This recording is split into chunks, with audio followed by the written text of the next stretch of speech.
ஹல்லேலூயா. Good morning. விடிஞ்சிருச்சுங்க. இன்று ஆண்டவருடைய நாள், ஞாயிற்றுக்கிழமை, உயிர்த்தெழுதலின் நாள். நமக்கு நினைவு இருக்கணுங்க, எப்பவும் ஆண்டவருடைய நாள் ஞாயிற்றுக்கிழமை என்பது ரெஸ்ட் எடுக்கணுங்கிறதுக்காகவா, வேலை செய்யறதுக்காகவா, பிரியமான எதையாவது செய்யணுங்கிறதுக்காகவா, வியாபாரம் பண்ணணும்னா, ரிலேட்டிவ் வீட்டுக்கு போகணும்னா, இல்லைங்க. இதெல்லாத்தையும் ஆண்டவருடைய நாள்ல செய்யாதீங்க, செய்யக்கூடாது. வேற என்ன செய்யணும்?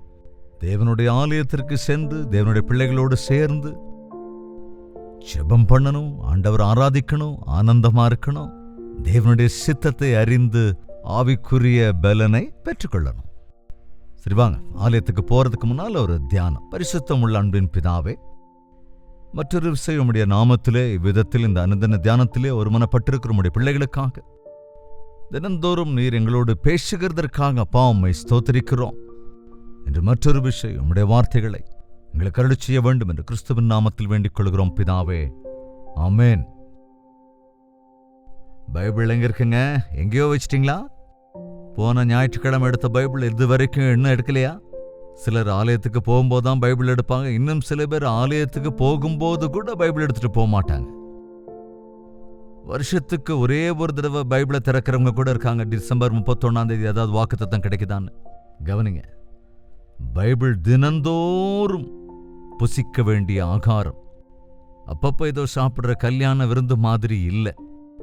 டெய்லி வாசிக்கணும், தியானிக்கணும். அனுதின அப்பம், அனுதின நமக்கான ஆகாரம். நம் சரீரத்துக்கு டெய்லி ஆகாரம் எவ்வளவு அவசியம், அதே போல ஆவிக்குரிய வாழ்க்கைக்கும் வார்த்தை அவ்வளவு அவசியம். நம்ம நேற்றைய தினத்திலும் கூட ஜெபத்தை குறித்து தான் தியானித்தோம். இன்றும் கூட தேவன் அதை குறித்து தான் நம்மோடு பேசுகிறார். 2 நாளாகமங்களின் புஸ்தகம் 7வது அதிகாரத்தில் 14ஆம் வசனத்தில், 2 நாளாகமும் 7வது அதிகாரம் 14ஆம் வசனம், என் நாமம் தரிக்கப்பட்ட என் ஜனங்கள் தங்களை தாழ்த்தி ஜெபம் பண்ணி என் முகத்தை தேடி தங்கள் பொல்லாத வழிகளை விட்டு திரும்பினால், அப்பொழுது பரலோகத்தில் இருக்கிற நான் அதை கேட்டு அவர்களை மன்னித்து அவர்கள் தேசத்துக்கு சேமத்தை கொடுப்பேன். இது உங்க எல்லாருக்கும் தெரிஞ்ச வசனமா இருக்கலாம்.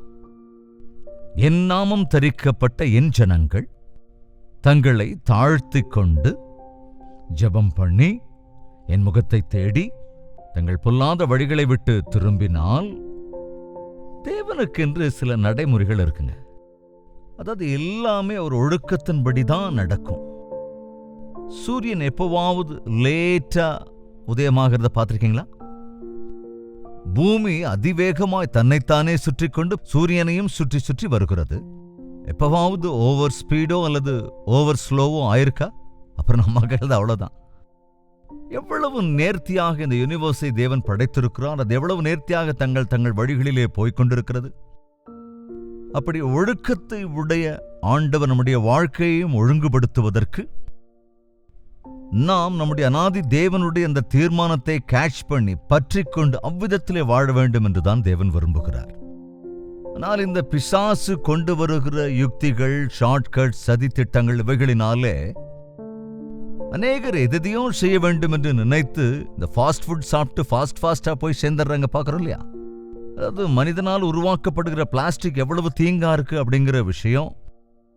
அப்படி மனிதன் செய்கிற அதீத அறிவினால் செய்கிற காரியங்களே வேர்ல்டு வைட், அதாவது உலக மொத்தத்திலுமே கூட உஷ்ணம் அதிகமாயிட்டே இருக்குது, பனிமலைகள் எல்லாம் உருகுது அப்படிங்கிற விஷயம் என்பது எல்லாமே தேவனுக்கு புறம்பாக, இயற்கைக்கு மாறாக, தலைகீழாக மாறி போயிருக்கிறது என்பதை விஷயத்தை நாம் அறிந்திருக்கிறோம் அல்லவா? எனவே நாம் தேவனுடைய வழிகளிலே நடக்கிற போது எல்லா விஷயங்களிலுமே ஆசீர்வதிக்கப்படுவோம். என் நாமம் தரித்த என் ஜனங்கள், நீங்க ஆண்டவர் நம்புறவங்க தானே? இயேசு கிறிஸ்துவை உங்கள் சொந்த இரட்சகரா ஏற்றுக்கொண்டிருக்கீங்களா? நீங்கள் கிறிஸ்தவர்கள் அல்லது விசுவாசிகள் என்று அழைக்கப்படுகிறீர்களா? ரட்சிக்கப்பட்டிருக்கிறேன், பேப்டிசம் எடுத்துக்கொண்டேன் என்கிறீர்களா? ஆம் என்றால் நாம் எல்லோரும் சேர்ந்து ஞாயிற்றுக்கிழமை ஜெபத்திற்கு செல்லுவது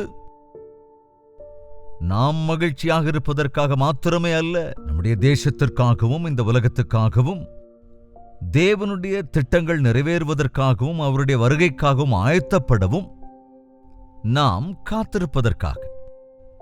என் நாமம் தரிக்கப்பட்ட என் ஜனங்கள் தங்களை தாங்களே தாழ்த்தி,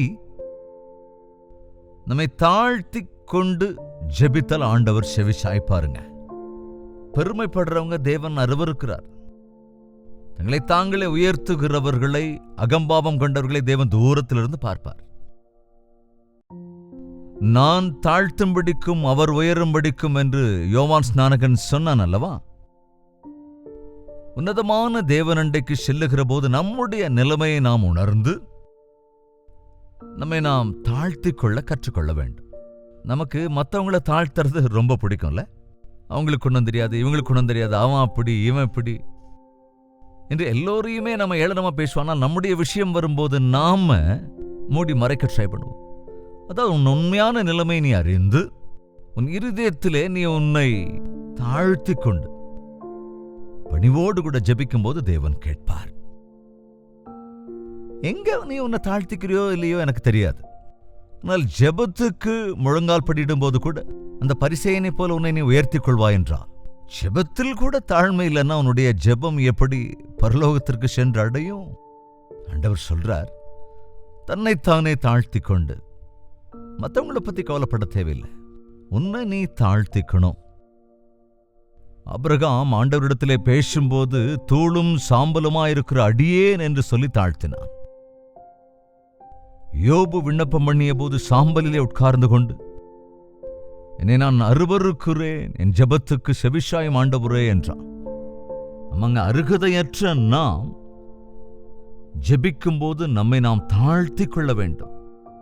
தங்களை தாங்களே தாழ்த்தி ஜெபம் பண்ணி, ஜெபம் எவ்வளவு நேரம் பண்ணணும், எப்படி பண்ணணும் அப்படிங்கிறது எல்லாத்தையும் நாம தியானித்திருக்கிறோம். முழு இருதயத்தோடு கூட தாழ்மையோடு கூட விண்ணப்பம் செய்தால், என் நாமம் தரிக்கப்பட்ட என் ஜனங்கள் தங்களை தாழ்த்தி கொண்டு ஜெபம் பண்ணி என் முகத்தை தேடி. நம்ம இன்னைக்கு ஆண்டவரை எங்க தேடுறோம்? மலைகள்ல, பள்ளத்தாக்குகள்ல, கோபுரங்கள் அல்லது குடிசையிலையா? அப்படி இல்லைங்க. அவரு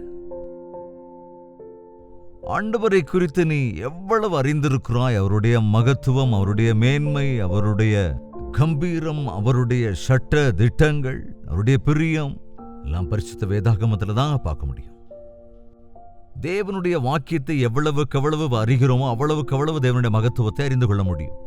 மத்தேயு, மார்க்கு, லூக்கா, யோவான் சுவிசேஷங்களை வாசிச்சா நாம் விண்ணப்பம் பண்ணுகிற தேவன் யார், எவ்விதத்திலே ஆண்டவராகிய அவர் எப்படி இந்த பூமிக்கு வந்தார், எப்படி இங்கே வாழ்ந்தார், எப்படியெல்லாம் இங்கே போதித்தார், எப்படி நமக்காக சிலுவையில் மரித்தார், எப்படி மரித்தவர் உயிர்த்தெழுந்து 3ஆம் நாள் எழுந்தார்,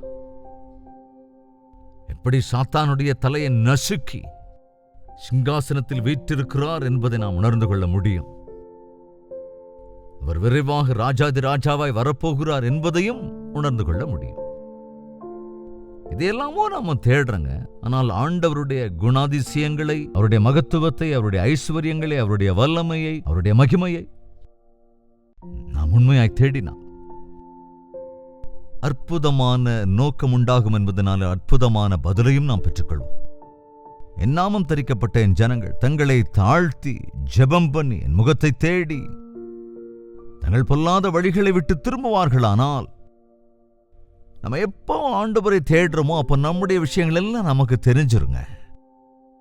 ஆண்டவருடைய மகத்துவத்தை நாம் அறிந்து கொள்ளும் போதுதான் நம்முடைய பலவீனங்களை நம்மால் அறிந்து கொள்ள முடியும். அவருடைய பரிசுத்தத்தை நாம் அறிய அறிய நம்முடைய பரிசுத்த மின்மையை அறிந்து கொள்வோம். அவருடைய சந்நிதிக்கு முன்பாக நாம் நிற்கும் போது அவருடைய முகத்தின் ஒளியிலே நாம் எப்படி இருக்கிறோம், நம்முடைய பாவங்கள் எல்லாம் நமக்கு வெளிப்படும். உண்மையாய் ஜெபிக்கிறவர்கள் தங்களுடைய சிந்தையிலே தங்கள் நிலைமையை உணர்ந்து கொள்ள முடியும். தங்களுக்குள்ள இருக்கிற கெட்டவைகளெல்லாம் வெளிப்பட்டுடும். அதாவது செய்வது தப்பு என்பதை உணர்ந்து கொள்ள முடியும். ஜெபத்தில் மாத்திரமே நம் இருதயத்தின் நிலைமையை நம்மால் உணர முடியும். அதனால்தான் தாவீது தேவனிடத்திலே ஜெபிப்பான். முழங்கால் படிட்டு ஜெபிக்கும் போது இப்படி சொல்லுவான், உமக்கு வேதனை உண்டாக்கும்படி என்னிடத்தில் உண்டோ என்று என்னை பரீட்சை பார்த்து, ஆண்டவரே உம்முடைய நித்திய வழியிலே என்னை நடத்தும். நமக்குள் தீயவை இருக்கிறது என்று உணரும் போது அதை அப்படியே மூடி மறைக்க ட்ரை பண்ணக்கூடாது. அதுல பிரயோஜனம் இல்லை. அதை அறிக்கை செய்யணும். இப்படி பொல்லாத வழிகளை விட்டு விலகும் போதுதான் அறிக்கை செய்வாங்க, மறுபடியும் செய்வாங்க. தன் பாவங்களை மறைக்கிறவன் வாழ்வடைய மாட்டான், அவற்றை அறிக்கை செய்து அதை விட்டு விலகுகிறவன் தான் இரக்கம் பெறுவான். அறிக்கை பண்ணிட்டு மறுபடியும் செய்யக்கூடாது. நிறைய கிறிஸ்தவர்களுக்கு அப்படிதான், அறிக்கையிடுறது திரும்ப செய்யறது, அறிக்கையிடுறது திரும்ப செய்யறது, இதே வேலை தான். அதனாலதான் பிறர் பார்த்து கேலி செய்யறாங்க. நீ உண்மையாகவே உன் பாவத்தை அறிக்கையிட்டு மனம் திரும்புகிற போது, ஆண்டவரிடத்தில் மன்னிப்பு பெறுகிற போது, உன் கெட்டவைகளெல்லாம் நீ அருவருப்பாய். அநீதியை அருவருக்கும் போது நீதியை நேசிப்பாய். எனவே எத்தனை பேர் இந்நாட்கள்ல அறிக்கை செய்த பாவத்தையே அறிக்கை செய்யறது இல்லாம ஒரு முறை அறிக்கை செய்துட்டா திரும்ப ஒரு நாளும் அந்த பாவத்திற்கு திரும்பவே கூடாதுங்க. இந்த பொல்லாத வழிகளை விட்டு திரும்பும் போதுதான் என்ன சொல்றார் தேவன், பரலோகத்தில் இருக்கிற நான் அதை கேட்டு அவருடைய பாவங்களையும் அக்கிரமங்களையும் மன்னித்து அவர்கள் தேசத்துக்கு சேமத்தை கொடுப்பேன் என்கிறார். நம்முடைய தேசத்திற்கு நன்மை வேண்டும் இல்லையா? இந்த தேசத்தில் இருக்கிற எல்லோரும் மன்னிக்கப்பட வேண்டும் என்றால் நம்மை நாம் தாழ்த்தி கொண்டு விசுவாசத்தோடு விண்ணப்பம் பண்ண வேண்டிய தேவை அதிகம் இருக்கிறது. பிறருடைய பாவத்தை உன்மீது சுமந்து கொண்டு அவர்களுக்காக நீ செய்கிற விண்ணப்ப ஜெபத்தின் மூலமாகத்தான் அவிசுவாசிகளை ரட்சிப்புக்குள் வழிநடத்த முடியும். ஆண்டவர் நமக்காக பிதாவின் வலது பார்சத்தில் வீற்றிருந்து விண்ணப்பம் பண்ணுவதைப் போல நாம் பிறருக்காக, பிறரின் பாவத்திற்காக ஆண்டவர் சமூகத்தில் விண்ணப்பம் பண்ணுவதற்கு கற்றுக்கொள்ள வேண்டும். நம்முடைய தேசத்தின் நிலைகளை பார்க்கிற போது, இந்த பிரபஞ்சத்தின் சூழ்நிலைகள் எல்லாம் கவனிக்கிற போது, முன்பை காட்டிலும் இப்பொழுது கிறிஸ்தவர்கள் என்று சொல்லப்படுவோர் முழங்காலில் நிற்க வேண்டிய அவசியம், சபையாய் கூடி ஜெபிக்க வேண்டிய அவசியம் அதிகமாயிருக்கிறது. கோவிட்-19 அப்போ கொரோனா வைரஸ் பரவிக்கொண்டிருந்த அந்த சமயத்துல விசுவாசிகள் எப்படியெல்லாம் சாலைகள்ல முழங்கால் படிட்டு ஜெபிச்சாங்க பார்த்திருக்கீங்கல்ல? இந்த ஜெபத்துக்கு பிரதிபலனா எப்பேற்பட்ட பதிலை தேவன் அருளியிருக்கிறார், உணர்ந்தீங்களா? இன்று இந்த தேசத்தில் நடக்கிற காரியங்களின் அடிப்படையில், அநேக அநீதி அக்கிரமம் இவைகளின் அடிப்படையில் இவைகளுக்காக நாம் மனஸ்தாபப்பட்டு விண்ணப்பித்து ஜெபித்தால் தேவன் தம்முடைய காரியங்களை நடத்துவார். எனவே தேவனுடைய ஆலயத்திற்கு போகணும். உன்னுடைய தனி ஜெபம் என்பது வேறு, குடும்ப ஜெபம் என்பதும் வேறு.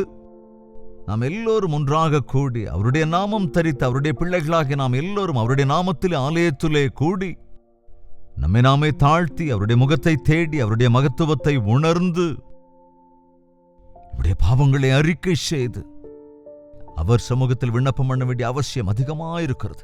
உங்கள் ஆலயத்தில் ஜெபத்திற்கு எவ்வளவு நேரம் ஒதுக்குவாங்களோ அது எனக்கு தெரியாதுங்க. ஞாயிற்றுக்கிழமை ஆராதனை என்னும்போது பாடல்கள், பிரசங்கம் அது மாத்திரமே இல்லை, அவைகளில் ஜெபமும் உண்டு. சம அளவிலே பாடல்களும் ஜெபமும் பிரசங்கமும் இருக்கும்போது அற்புதமான எழுப்புதலை நம்முடைய ஆலயங்களிலே நாம் பார்க்க முடியும். நாளிலே இஸ்ரவேல் ஜனங்களுக்காக நெகேமியா உட்கார்ந்து அழுது ஜெபித்து, இதேபோல எஸ்ரா, நெகேமியா மணிக்கணக்காக பாவத்திற்காக அறிக்கையிட்டு ஜெபித்து நியாயப்பிரமாணத்தை வாசித்து தியானித்து சமயம் ஒதுக்கின போது பெரிய எழுப்புதல் அங்கே உண்டாயிற்று. அழிவுக்குள் போய்க் கொண்டிருந்த இஸ்ரவேல் ஜனக்கூட்டம் மறுபடியும் நம்பிக்கையோடு கூட தேவனுடைய வாக்குத்தத்தங்களினாலே எழுப்பப்பட்டார்கள். அதேபோல கிறிஸ்தவம் என்பது இந்நாட்களிலே பயங்கரமான சீரழிவை நோக்கி போய்க் கொண்டிருக்கும் போது, தேசத்தில் இருக்கிற கிறிஸ்தவர்களாகிய நாம் அதை பார்க்கிற போது, அவருடைய பிள்ளைகளாகிய நாம் அவருடைய நாமத்தை தரித்திருக்கிற நாம் நம்மை நாமே தாழ்த்தி உபவாசம் இருந்து நம்முடைய பாவங்களை அறிக்கை செய்து அவைகளை விட்டு விலகி பிறருடைய பாவங்களுக்காக அவர்கள் பட்சமாய் நாம் விண்ணப்பம் செய்கிற போது அற்புதமான எழுப்புதலை தேவன் அருளி செய்வார். ஆலயத்திற்கு போகலாம். எத்தனையோ பேர் ஆலயம் இல்லாமல் பரிதபித்துக் கொண்டிருக்கிறார்கள். ஆலயத்திற்கு போகிற வாய்ப்பு கிடைக்காமல் வேதனையில் இருக்கிறார்கள். மணிப்பூரில் இருக்கிற ஜனங்கள் ஆலயம் இடிக்கப்பட்ட போது சாலைகளில் மத்தியிலே அமர்ந்து முழங்கால் படிட்டு ஜெபிப்பதையெல்லாம் பார்த்தோம் அல்லவா? தேவனுக்கு நல்ல ஆலயத்தை தந்திருக்கிறார், மேய்ப்பர்களை தந்திருக்கிறார், போய் ஜெபிப்பதற்கு, அவரை ஆராதிப்பதற்கு, பிறருக்காக நாம் விண்ணப்பம் செய்வதற்கு. எனவே நாம் கடமை தவறுவது எந்த அளவுக்கு பயங்கர யோசிச்சு பாருங்க. எனவே ஆலயத்திற்கு சென்று நம்மை நாமே தாழ்த்தி கொண்டு அவருடைய இரக்கத்தை, அவருடைய கிருபையை நாம் நாடலாம். நம்மை மன்னிக்கும்படியாக, நம் தேசத்துக்கு க்ஷேமத்தை தரும்படியாக அவருடைய சமூகத்தில் விண்ணப்பம் பண்ணலாம். செபிக்கலாமா? பரிசுத்தமும் அன்பும் நிறைந்த பிதாவே, ஒரு விஷயங்களை கண்ணோக்கி பாருங்க. நான் நல்லா தானே இருக்கிறேன் என நினைக்காம உடைய நாமம் தூஷிக்கப்படுகிற போது, உம்முடைய ஜனங்கள் சிரமத்துக்கு ஆளாகிற போது எப்படி நெகேமியா முழங்கால் படிட்டு அழுது ஜெபித்தானோ, எப்படி தானியேல் தன்னை தாழ்த்தி உம்மிடத்திலே விண்ணப்பம் செய்தானோ, எப்படி எஸ்ராவை போன்றவர்கள் தங்கள் வஸ்திரங்களை கிழித்துக் கொண்டும் சமூகத்திலே சத்தமிட்டு ஜெபித்தார்களோ, அதுபோல் இந்த பயங்கரமான நாட்களில் இருக்கிறோம் நாமம் தரித்த நாங்கள் உம்முடைய பாதத்தை பற்றி கொண்டு ஜெபிக்கிறதற்கும் உம்மிடத்திலே விண்ணப்பம் செய்கிறதற்கும் உம்முடைய அற்புதமான கிரியைகளை எழுப்புதலை மற்றொரு முறை இந்த உலகம் பார்ப்பதற்கும் கல்வாரி எழுப்புதலை காண்பதற்கும் சகாயமருள வேண்டும் என்று கிறிஸ்துவின் நாமத்தில் வேண்டிக் கொள்கிறோம் பிதாவே, ஆமென். நம்முடைய கர்த்தராகிய இயேசு கிறிஸ்துவினுடைய கிருபையும் பிதாவாகிய தேவனுடைய அன்பும் பரிசுத்தாவின் அந்யோன்ய ஐக்கியமும் சந்தோஷமும் சமாதானம் நம் அனைவரோடும் என்றும் என்றும் சதா காலங்களிலும் தங்கி தரித்திருப்பதாக, ஆமென். தேவனுக்கு ஸ்தோத்திரம். உலகத்தின் சூழ்நிலைகளை கவனிங்க. நாம் ஜெபிக்கலாம், நம் தேசத்திற்காக ஜெபிக்கலாம், நம் பிரஜைகளுக்காக ஜெபிக்கலாம், தேவனுடைய பிள்ளைகளுக்காக ஜெபிக்கலாம், அவரை அறியாதவர்களுக்காகவும் அறிந்திருக்கிறவர்களுக்காகவும் தொடர்ந்து ஜெபித்து தேவன் தாமே எழுப்புதலை உண்டாக்கும்படி விண்ணப்பம் பண்ணலாம். 8939801234 என்ற நம்பருக்கு அல்லது வெளிநாடுகளில் இருப்போர் 9100100088 என்ற நம்பருக்கும் உங்கள் ஜெப தேவைகளையும், அதேபோல உங்கள் சூழ்நிலை, உங்கள் சுற்றி இருக்கிறவர்களுடைய ஜெப தேவைகள், உங்கள் ஊரிலே உங்கள் தேசத்திலே இருக்கிற போராட்டங்கள் எல்லாவற்றுக்காகவும் விசாலமான இருதயத்துடனும் அதிகமாய் நாம் ஜெபிப்பதற்கு ஒரு டெக்ஸ்ட் அல்லது வாய்ஸ் மெசேஜ் மூலமாக அனுப்பி தெரிவியுங்கள். ஜெபிக்கலாம், எல்லோரும் சேர்ந்து ஜெபிக்கலாம், இதனுடைய அற்புத காரியங்களை பெற்றுக்கொள்ளலாம். தேவனுக்கு சித்தமான நாளை இதே நேரம் இதே அனுதின தியானத்தில் மீண்டும் நாம் சந்திக்கலாம். அதுவரைக்கும் தேவாதி தேவனுடைய மகா கிருபை நமக்கு துணையாயிருப்பதாக.